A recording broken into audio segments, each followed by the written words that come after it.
Our next speaker, Dr. Dominic Bouchard, is joining us online. Dominic is Head of Learning and Interpretation at English Heritage. So she leads interpretation, art commissioning, digital curatorial, learning, publishing, national youth engagement across more than 420 historic buildings, monuments and sites.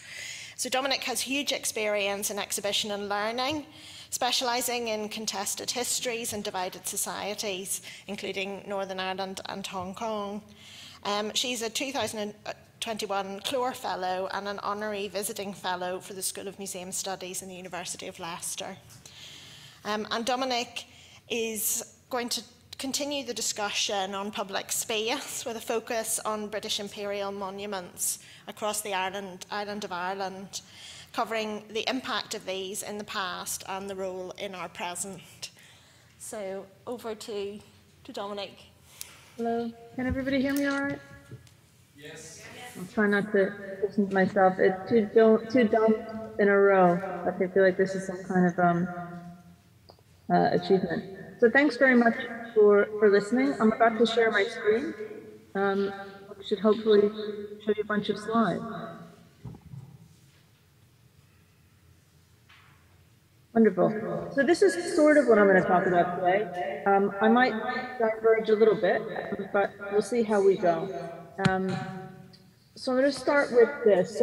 In the years leading up to and following the Civil War in Ireland, many statues of prominent British figures that had been erected were removed, and these included William III on College Green in 1701, removed in 1929, William II in the Boyne Valley in 1736, and that was destroyed in 1922, and the Duke of Cumberland Pillar in Birr in 1747, and the statue was removed in 1915.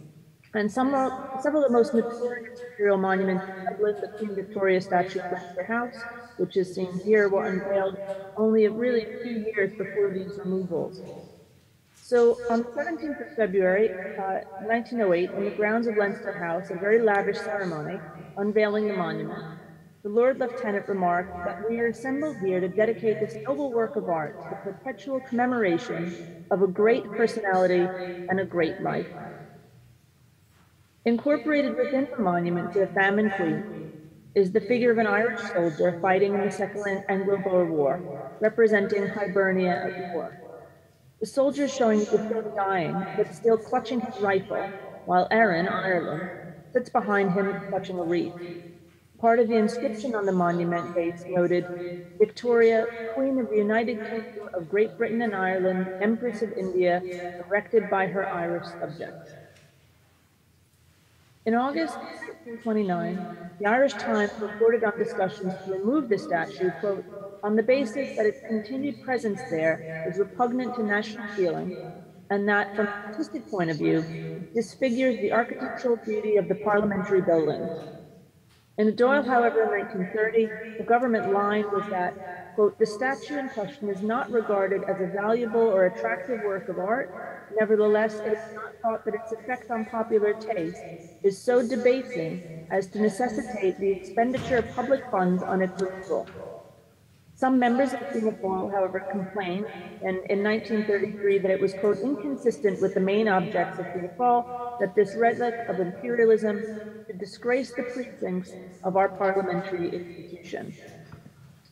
Well, in July 1948, the work finally began on removing Victoria from the Leinster lawn. She had to be removed on her back, being too tall to pass through the gates otherwise, in a obviously, undignified manner. So when in storage, there was an approach made by London, Ontario to acquire the statue, but according to reports, quote, the cost of transport was a stumbling block when the Canadian interest failed to surmount. So the statue was rejected again by the Beamish North of England Open Air Museum in 1984, and finally went to Sydney, Australia in 1987. Hibernia at war, however, from the original monument, was transferred to Dublin Castle, where it still sits in the Hibernia rooftop garden in the conference center.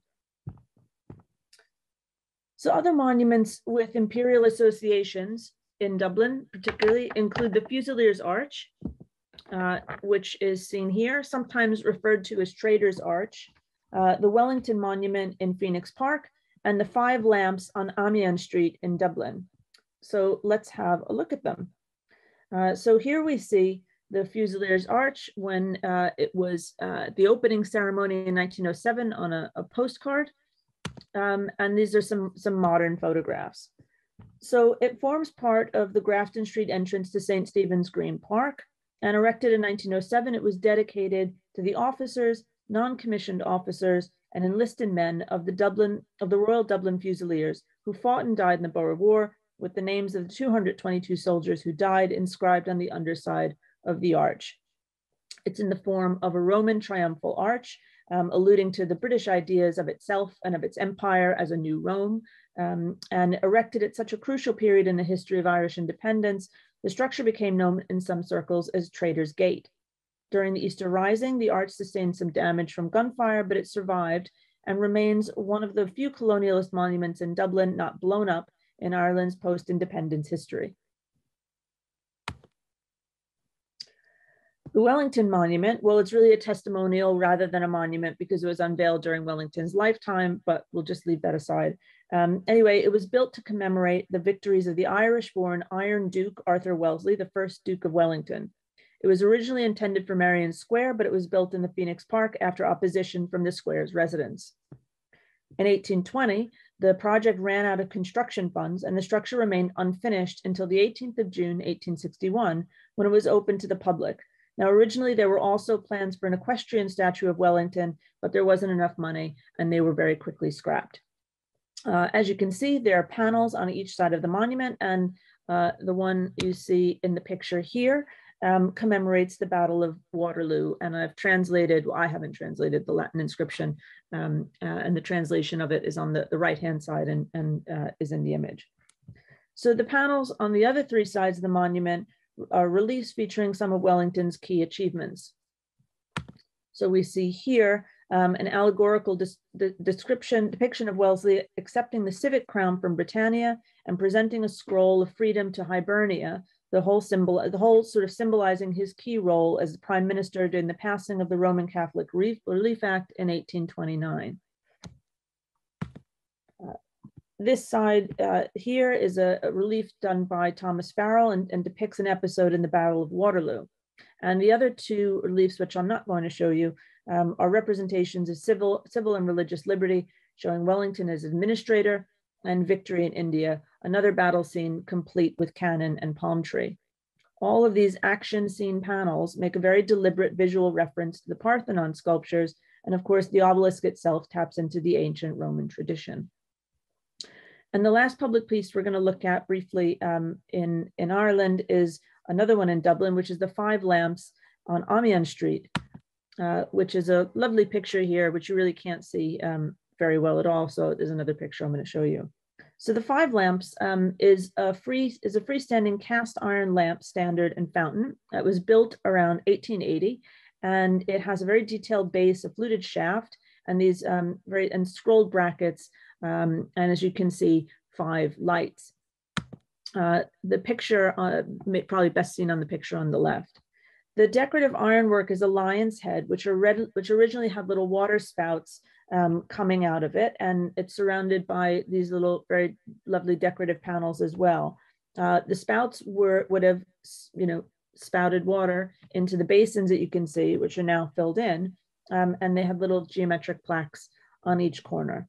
It was converted for use for electricity around 1900 and originally built to the memory of General Henry Hall, who served in the British Army in India, but spent a large part of his historical and heritage significance of the lamppost is actually not really tied to him, but it's more about its connection to the progress in the late 19th century in the provision of lighting and sort of cast iron production and the provision of fresh water. And it's that social history perspective where, it's a relic of the role of private patronage in addressing social slum conditions, which means that it has all of these very, very complicated layers of significance. So over the last few years, a lot has been said about monuments, and we're kind of coming to the second half of my paper here. You know, whether they should stay, whether they should move, whether they should be taken down, et cetera. And there's a variety of perspectives. Almost universally, there's an agreement that part of what's required is better interpretation. And that's something that obviously interests me. So I could put a bunch of slides up here with quotes, but I won't, about who said what. And I'm not really going to offer any suggestions on how to do it either, largely because I think I don't really feel confident myself about how to do it. So the question I think I'd like to explore a little bit is, how can explanation be inclusive and interactive rather than didactic and one-directional? What are the measures of success that there are for establishing adequate interpretation? What perspectives should be included, and what perspectives will be or should not be overlooked? What are the ethical implications of statue interpretation? Who are the audience, and what's meant by the commitment potentially to explain or interpret or contextualize? How can statues and monuments support interpretation, support audiences with really diverse worldviews to engage and reflect on the stories told, rather than to dismiss, reject, or disengage? And for most people, most of the stories that are encapsulated in a particular monument are completely alien, and they don't really know them. So how do you create that baseline understanding for people in order for them to engage with deeper narratives and more nuanced storytelling? So loads more questions. So, you know, what efforts, if any, have been made in different locations and different countries to give a rounded account of the individual memorialized, or the monument or topic commemorated? How much information about a statue is available as part of its display, and how much information can be provided in that format realistically? What other media and approaches can be used to help explain the statue's creation, history, its meaning, and what kinds of interpretation, you know, the actual panel sorts of panels, and how much interpretation is appropriate for monuments of different degrees of contestation and with different potential to cause distress and offense by passersby. So the, you know, what does a monument say? How accurate is the monument itself in terms of the information it's communicating to people about the statue, using its, you know, its own visual and allegorical narratives, but also whatever interpretation goes along with it? And how can creativity and artistic engagement promote a pluralistic interpretative response to statues and monuments to open up ideas, reflections, and feelings? So what I'm going to take you through now is some of the things that I've found that other people have done that I think are pretty interesting.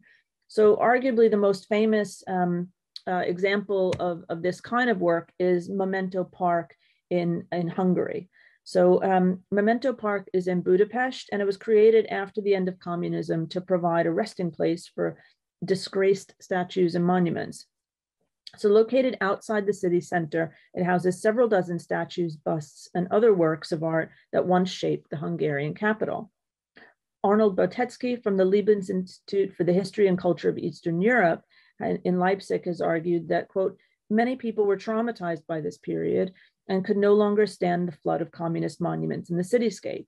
So although many monuments were destroyed following the fall of the Iron Curtain, establishing parks to preserve statues and monuments was one way to preserve the items without having to have them dominate the civic space. In the Netherlands, as well, prominent figures in the Dutch East India Company have been memorialized with statues, and that's our next example.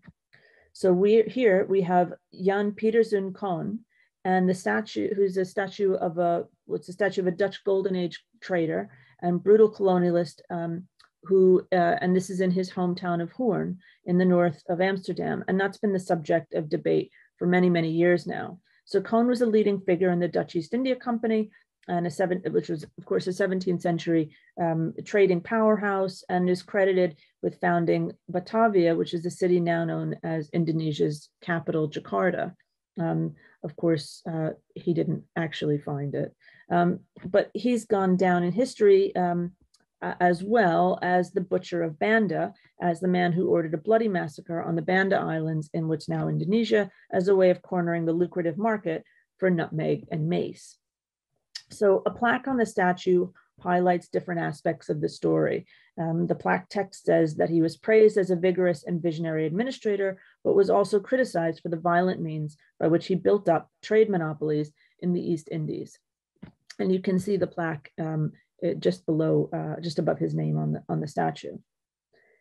In 2012, the West Fries Museum that overlooks the statue held an exhibition dedicated to Cohen, asking visitors to decide whether the statue should stay or go. 2/3 of the 3,500 visitor votes were in favor of the statue staying. The museum's director, Ad Gerding, said that if Hun political leaders decided to take down the statue, that the museum would be happy to place it in its garden, not to honor Cohen, but to put it into context. In 2014, the West Fries Museum was granted the Cultural Heritage Europa Nostra Award for that museum's response to the public debate about the statue. So the museum responded to this ongoing discussion very swiftly with a multimedia project called the Cohen Case.